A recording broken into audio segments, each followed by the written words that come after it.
he'll never be lovable. But if he said, listen, if you want a guy who's going to create jobs, in a funny way, give kind of a Bloomberg air. Bloomberg's never been warm and fuzzy, as Dominic will tell you from covering him. But nobody ever debated the guy was competent, and nobody ever debated the guy knew numbers and could run a business.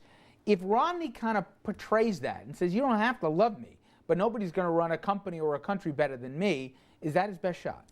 Yeah, I think that has to be his only shot, because he's not getting any more warm or lovable or fuzzy. So he has to just say, listen, I'm a nuts and bolts guy. I can get our economy going. And he has said that.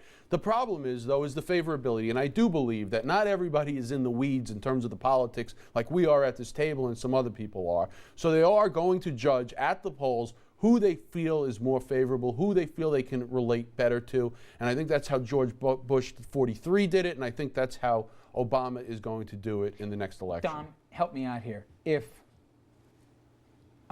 people don't seem to like the guy, Republicans, conservatives never wrap their arms around him. Doesn't matter anymore. Why is this thing neck and neck?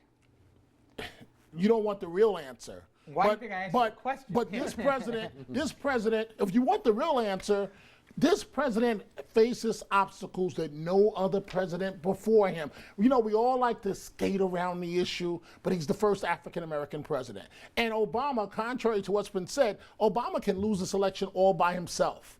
All Romney has to do is to continue to run his race. And whether we like him or not is completely irrelevant. Here's how Obama, this is the point I was making earlier about voter apathy. Look at North Carolina alone. There were record turnout numbers for Obama, and he still barely won by that much.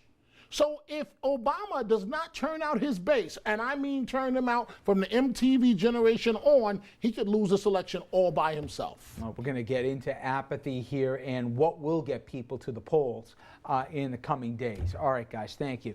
We're going to jump to a quick break. When we